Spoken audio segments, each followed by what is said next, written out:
À medida que avançamos nos tempos perigosos mencionados na Bíblia Sagrada, observamos um crescente interesse nas facetas proféticas do texto. Estamos, de fato, testemunhando o início de períodos turbulentos, com a ocorrência de guerras, rumores de guerras, nações se levantando contra reinos e fomes, pestilências e terremotos em várias partes do mundo. À medida que esses eventos persistem, tanto os crentes quanto os não crentes estão atentos às mudanças significativas em curso. Os não crentes estão cada vez mais intrigados e ávidos por compreender os eventos relacionados ao fim dos tempos. Recentemente, ouvi um apresentador de notícias não crente comentando sobre a notável precisão do capítulo 24 de Mateus e como ele descreve de maneira acurada o mundo em que vivemos. Mesmo aqueles que não têm fé não podem negar a exatidão das Escrituras.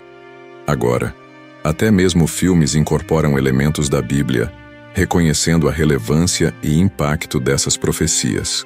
A escatologia e Hollywood estão capitalizando o crescente interesse público no tema do fim dos tempos. Isso se reflete em filmes sobre o Armagedon e blockbusters que retratam o Apocalipse. Parece que muitas pessoas têm uma intuição peculiar de que estamos verdadeiramente vivendo nos últimos dias. Uma das principais figuras nas profecias bíblicas é a primeira besta, conhecida como o Anticristo, uma entidade única, um homem distinto de qualquer outro, já visto no mundo, tem provocado uma ampla especulação quanto à sua identidade. A primeira besta também foi objeto de intensa conjectura, e seu número enigmático alimentou várias teorias ao longo da história sobre a verdadeira identidade de figuras influentes associadas ao Anticristo, tem sido alvo de contínuas especulações. Durante seus períodos de ascensão, alguns foram erroneamente rotulados por observadores como o Anticristo ou vinculados ao seu sistema, apenas para que essas afirmações fossem posteriormente refutadas. Em retrospectiva, muitas dessas alegações parecem bastante extravagantes, servindo como um lembrete de que devemos ser cautelosos ao sugerir que, atualmente, há especulações sobre a possibilidade de alguém ser o Anticristo. Tomemos como exemplo o infame imperador romano Nero, que governou de 54 a 68 d.C. Ele é conhecido por sua perseguição notória aos cristãos. Se transliterarmos a grafia grega de Nero César, Neon Kaiser, para o hebraico, o equivalente numérico é 666. Em termos simples, seu nome em hebraico pode totalizar 666. Por razões evidentes, consideremos o livro O Anticristo e uma Xícara de Chá, que apresenta a intrigante tese de que a monarquia britânica, e em particular o príncipe Charles de Gales, cumpre as profecias bíblicas sobre o Anticristo, escrito por Tim Cohen. O livro investiga dados históricos e o simbolismo encontrado na heráldica da realeza britânica. Cohen sustenta suas afirmações ao argumentar que o príncipe Charles possui a linhagem, influência e significado religioso e político necessários para desempenhar o papel do Anticristo, conforme descrito no livro do Apocalipse e em outros textos bíblicos. Ao longo da história americana, a intrigante e por vezes controversa ideia de que cada presidente, desde George Washington, poderia potencialmente ser o Anticristo, persiste. Essa especulação surge da significativa influência e poder exercidos pelo presidente dos Estados Unidos, tanto nacional quanto internacionalmente, tornando-os candidatos proeminentes aos olhos daqueles que interpretam eventos contemporâneos por meio das lentes das profecias bíblicas. Desde George Washington, o primeiro presidente da nação, tem havido uma tendência de examinar as ações e políticas dos líderes presidenciais, medindo-os em relação às descrições e previsões encontradas nos textos bíblicos sobre o fim dos tempos.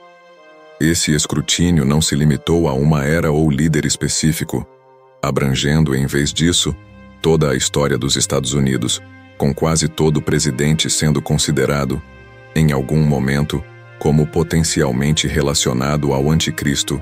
Uma lista de suspeitos notáveis como Franklin D. Roosevelt, FDR, John F. Kennedy, JFK, Bill Clinton, Richard Nixon, Ronald Reagan e Barack Obama, foi nomeada por vários indivíduos e organizações como potencialmente cumpridores do papel do anticristo.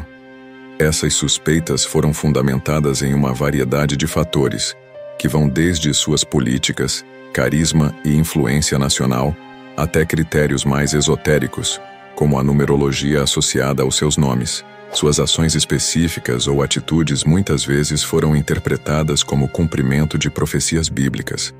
Por exemplo, o nome de Ronald Reagan ficou notório por conter 6 letras em cada um de seus 3 nomes, Ronald Wilson Reagan, levando alguns a associá-lo ao número 666, que é o número da besta mencionado no Apocalipse 13. O mundo que nos cerca, especialmente ao tentar compreender e antecipar eventos cruciais e cataclísmicos, frequentemente leva à especulação, especialmente quando se trata do papel do presidente dos Estados Unidos, dada sua significativa autoridade. Essa especulação é especialmente prevalente entre aqueles profundamente envolvidos em crenças escatológicas e relacionadas aos tempos finais. Outra categoria de indivíduos frequentemente rotulados como potenciais anticristos são os bilionários da era moderna. A figura do bilionário ganhou destaque, exercendo uma influência significativa não apenas nos reinos dos negócios e finanças, mas também na cultura política e até na política global. Quando um bilionário surge no cenário global, alguns rapidamente o identificam como potencialmente o anticristo. Essa especulação tem raízes na crença de que alguém com vasta riqueza e influência poderia cumprir as profecias descritas na escatologia bíblica sobre o fim dos tempos. A noção depende de várias características importantes atribuídas ao anticristo nos textos bíblicos, incluindo um poder imenso, a capacidade de influenciar a opinião pública e manipular eventos globais, além da promessa de inaugurar um período de paz e prosperidade apenas para liderar a humanidade ao engano e à ruína. Bilionários com seus vastos recursos, redes internacionais e, por vezes, empreendimentos filantrópicos, encaixam-se perfeitamente nessa narrativa. Para aqueles propensos a interpretar os eventos contemporâneos à luz da profecia, a capacidade dos bilionários de impactar as economias, influenciar decisões políticas e moldar a narrativa da mídia confere-lhes uma espécie de onipresença que pode parecer quase sobrenatural. Para os devotos religiosos, observar o setor filantrópico e as ambições tecnológicas de alguns bilionários, com o objetivo de resolver problemas globais como a pobreza, as alterações climáticas ou até alcançar a singularidade tecnológica, pode ser interpretado como tentativas de criar uma utopia na Terra. Esse objetivo se alinha com certas interpretações das falsas promessas de paz do anticristo e figuras de prosperidade, como Bill Gates, com seus esforços na saúde global por meio da Bill e Melinda Gates Foundation, ou Elon Musk, com seus empreendimentos que pretendem revolucionar o transporte, tanto na Terra quanto no espaço. Os pontos focais dessa especulação concentram-se nas iniciativas dos bilionários, que, embora amplamente celebradas por seu potencial para abordar questões globais urgentes, são também examinadas por alguns como cumprindo o papel do anticristo na liderança da humanidade desviada, sob o pretexto de progresso e inovação. Ao longo da história, inúmeras figuras influentes surgiram para destaque, capturando a imaginação pública e, por vezes, suspeitas durante sua ascensão. Alguns desses indivíduos foram rotulados por observadores como o anticristo ou acusados de estar ligados ao seu sistema. Essas afirmações, muitas vezes feitas com convicção, mais tarde foram refutadas ou caíram em descrédito. Em retrospectiva, a narrativa em torno desses números mudou, e muitas dessas afirmações agora parecem bastante extravagantes. Isso serve como um lembrete marcante das complexidades envolvidas na interpretação de eventos contemporâneos por meio das lentes da profecia bíblica.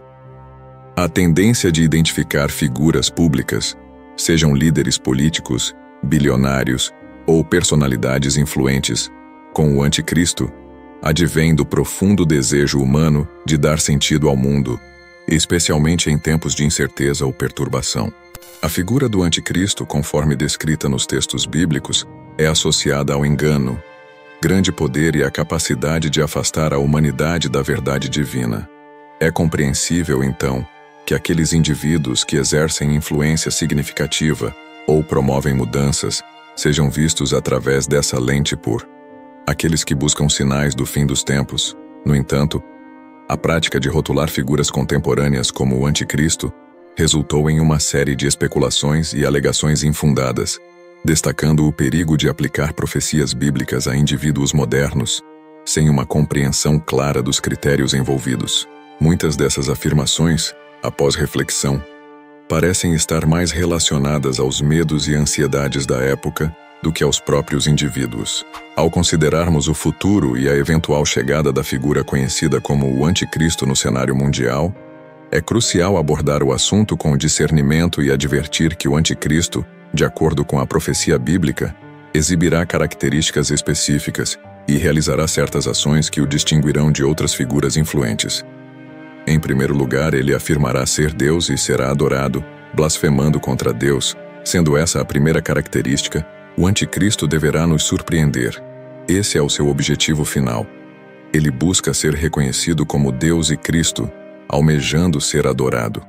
Quando ele se manifestar, procurará uma abordagem enganadora, compelindo as pessoas a adorá-lo. Ele realizará atos que outros não podem executar, oferecerá soluções que outros não conseguem fornecer e trará paz onde outros falharam. Mateus 24:4 adverte sobre a vinda de falsos cristos e falsos profetas, exibindo grandes sinais e maravilhas a ponto de, se possível, enganar até os eleitos. Da mesma forma, segundo Tessalonicenses 2:3-4 adverte que ninguém deve te enganar de qualquer maneira, pois o dia não chegará sem que ocorra primeiro uma apostasia, e o homem do pecado seja revelado, o filho da perdição, que se opõe e se exalta acima de tudo que é chamado Deus ou que é adorado, para que, como Deus, ele possa se colocar no templo de Deus, revelando-se como se fosse divino. A segunda ação que ele empreenderá é difamar Deus, proferindo palavras prejudiciais para enganar muitos a adorá-lo. O Anticristo desviará a atenção das pessoas de Deus para si mesmo, ao afirmar ser Deus, motivado pelo orgulho. Movido por esse orgulho, o Anticristo não demonstrará reverência a Deus. Pelo contrário, ele proferirá blasfêmias contra ele. Apocalipse 13:6 confirma esse comportamento ao afirmar que ele abriu a boca em blasfêmia contra Deus, blasfemando o seu nome e o seu tabernáculo, e aqueles que habitam nos céus. Ele mostrará completo e total desdém e desrespeito a Deus, insultando-o e declarando-se divino. A santidade do nome de Deus foi proclamada com a máxima seriedade, como expresso em Levítico 24:16, onde é declarado que aquele que blasfemar o nome do Senhor certamente será morto, e toda a assembleia o apedrejará.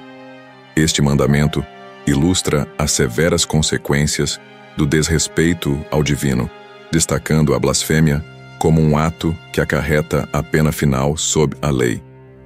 Esse decreto não apenas serviu como um testemunho da santidade e reverência devida a Deus, mas também estabeleceu um precedente para a seriedade com que a blasfêmia seria considerada em um cumprimento futuro da justiça divina. O Senhor trará uma interrupção abrupta aos atos de destruição do Anticristo, apesar dos esforços deste para se elevar acima de Deus. Ao proclamar sua divindade e buscar a adoração da humanidade, o destino do Anticristo está irrevogavelmente selado, como descrito em Apocalipse 19:20. Este versículo marca o momento crucial do acerto de contas, afirmando que a besta foi capturada, junto com o falso profeta que havia realizado sinais enganosos diante dela. Esses sinais enganaram aqueles que receberam a marca da besta e adoraram a sua imagem. Ambos foram lançados vivos no lago de fogo, que arde com enxofre, conforme detalhado nesta passagem. Isso simboliza o desaparecimento final do Anticristo e seu associado, o falso profeta, através de uma intervenção direta de Deus para encerrar sua blasfêmia e engano. Sua condenação ao lago de fogo representa o cumprimento da justiça divina, de forma eterna. A justiça divina reflete a posição rigorosa do Antigo Testamento contra a blasfêmia, mas agora em uma escala eterna e cósmica. A transição narrativa, desde a lei no Antigo Testamento, como vista em Levítico, até o cumprimento profético e a revelação, encapsula um contínuo de justiça divina e a natureza imutável da posição de Deus sobre a blasfêmia.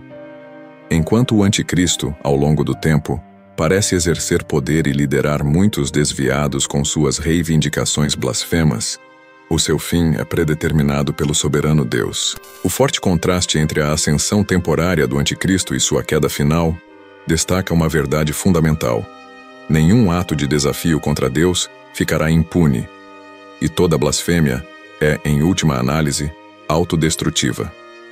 Além disso, o número 666, comumente referido como o número da besta, permanece como um símbolo profundo do mal.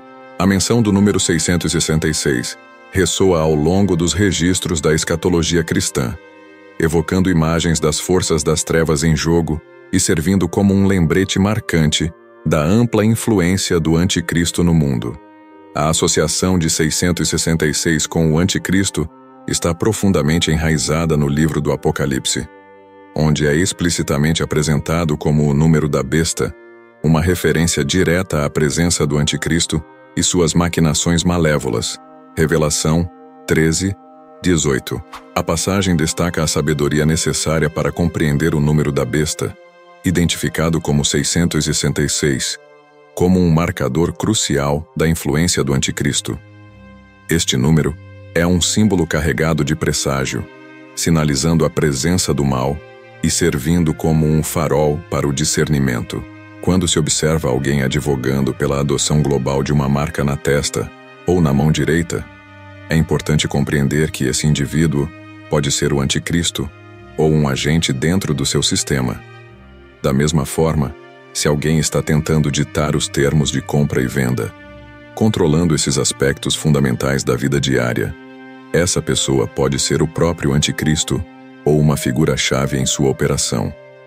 Embora o significado preciso do número 666 permaneça incerto no momento, não há dúvida de que reconheceremos inequivocamente o seu significado quando o homem do pecado, o Anticristo, entrar em cena. A significância do número 666 vai além de ser apenas um numeral.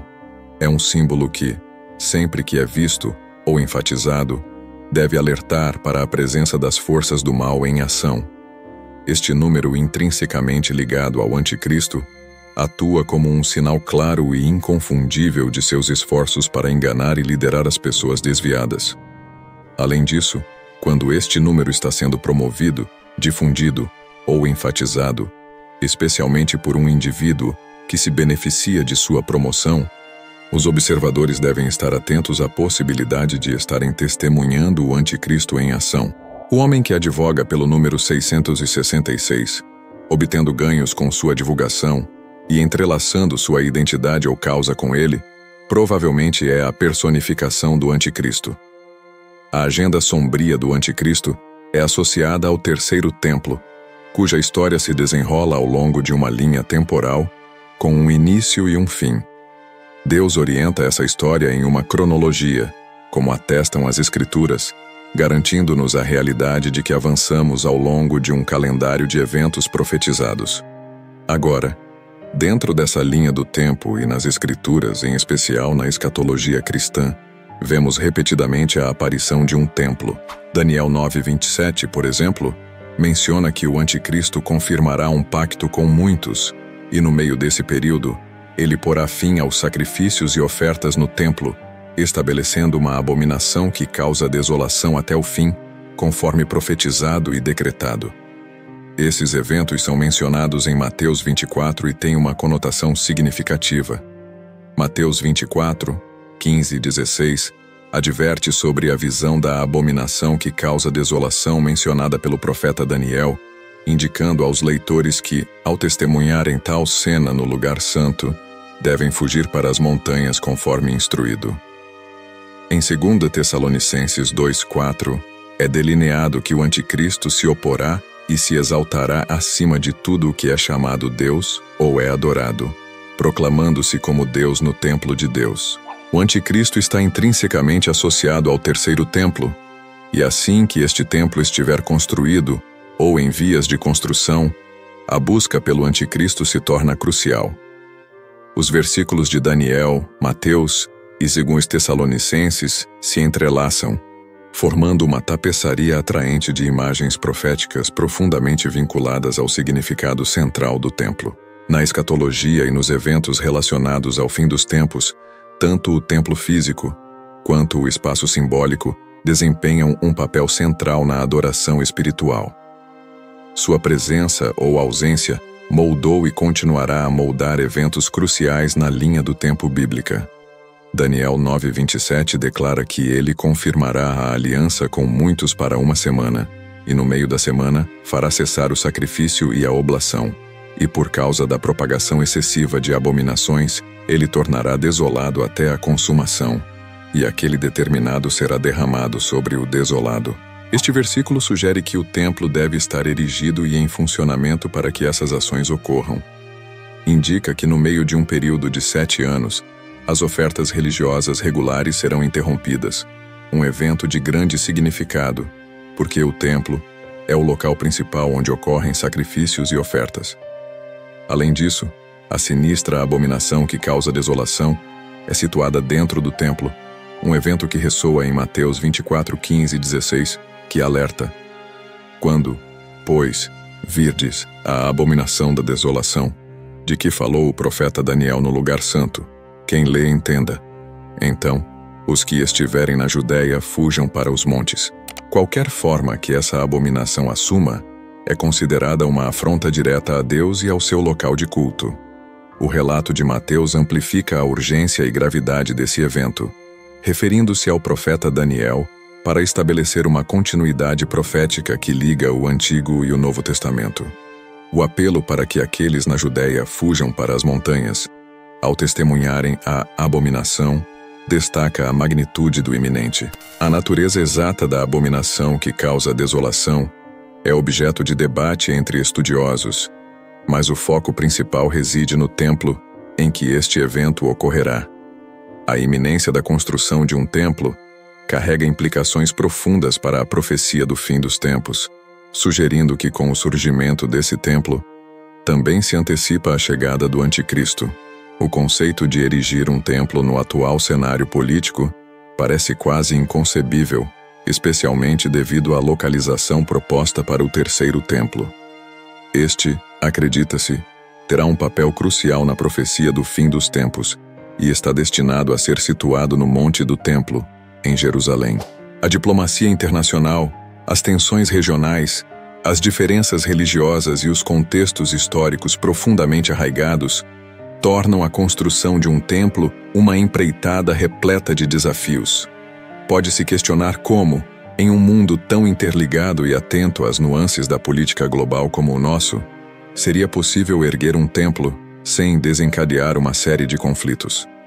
No entanto, as Escrituras sugerem que durante a tribulação, não apenas a construção do templo se tornará viável, mas também será salvaguardada e até mesmo defendida pelo anticristo, conforme mencionado em Daniel 9:24-27. Deus os abençoe.